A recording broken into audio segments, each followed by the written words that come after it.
বছর ঘুরে আবার আসলো পবিত্র শবে বরাত। আসসালামু আলাইকুম, দোয়া করি সবাই ভালো আছেন। শবে বরাত মুসলমানদের জন্য একটি গুরুত্বপূর্ণ রাত। এই রাতে আল্লাহ তাআলা তার বান্দাদের প্রতি অশেষ রহমত বর্ষণ করেন। তাই এই রাতকে যথাযথভাবে পালন করা আমাদের কর্তব্য। হাদিস শরীফে শবে বরাতের রোজা রাখার বিশেষ ফজিলত পাওয়া যায়। রাসূলুল্লাহ সাল্লাল্লাহু আলাইহি সাল্লাম বলেছেন, রাতে ইবাদত করো এবং দিনে রোজা রাখো, তাহলে শবে বরাতের রোজা একটিও রাখা যায়। তবে বিভিন্ন হাদিসে এসেছে রাসূলুল্লাহ সাল্লাল্লাহু আলাইহি সাল্লাম প্রত্যেক আরবি মাসের 13, 14, 15 তারিখ রোজা রাখতেন। এই হিসাবে শবে বরাতে 3টি রোজা রাখতে উৎসাহিত করতেন। সে হিসাবে শাবান মাসে 3টি রোজা রাখা যেতে পারে। এ বিশেষে অন্য একটি হাদিসে এসেছে হজরত উম্মে সালমা ও হজরত আয়েশা রাজিয়াল্লাহু আনহু থেকে বর্ণিত, শাবান মাসে প্রায় পুরোটা সময়ই রাসূলুল্লাহ সাল্লাল্লাহু আলাইহি সাল্লাম রোজা রাখতেন। তিরমিজি 155, 156, 159 সে হিসাবে শাবান মাসে বেশি বেশি নফল রোজা রাখা অধিক সওয়াবের কাজ। শবে বরাতের প্রস্তুতি। প্রথম রোজা রাখা। শবে বরাতের পূর্বদিন রোজা রাখা অত্যন্ত ফজিলতপূর্ণ।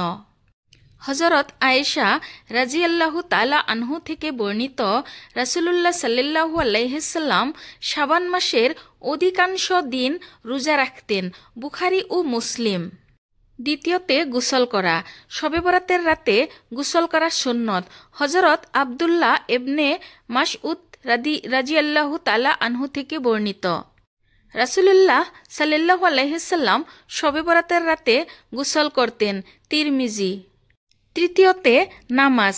এই রাতে অধিক পরিমাণে নফল নামাজ আদায় করা উচিত, বিশেষ করে তাশাহুদের নামাজ।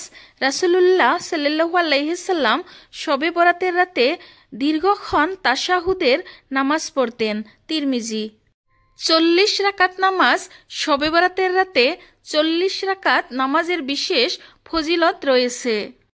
চতুর্থতে দোয়া। এই রাতে বেশি বেশি দোয়া করা উচিত। আল্লাহর কাছে ক্ষমা, রিজিক, হেদায়ত ও অন্যান্য কামনার জন্য দোয়া করা যেতে পারে। শবে বরাতের রাতে কুরআন তিলাওয়াত করা অত্যন্ত ফজিলতপূর্ণ। পঞ্চমতে জিকির ও তাহলিল। এই রাতে বেশি বেশি জিকির ও তাহলিল করা উচিত। ষষ্ঠতে অন্যদের সাথে সুসম্পর্ক স্থাপন। এই রাতে আমাদের সকলের সাথে ক্ষমা করে দিয়ে সুসম্পর্ক স্থাপন করা উচিত। সপ্তমতে গুনাহ থেকে তওবা। এই রাতে আমাদের সকল গুনাহের জন্য আল্লাহর কাছে তওবা করা উচিত।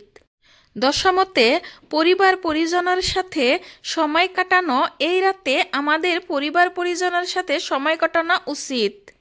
আল্লাহ আমাদের সবাইকে সঠিক পথে চলার জন্য তৌফিক দান করুক, আমিন। সবাই ভালো থাকেন, সুস্থ থাকেন। আজকের মতো আসি।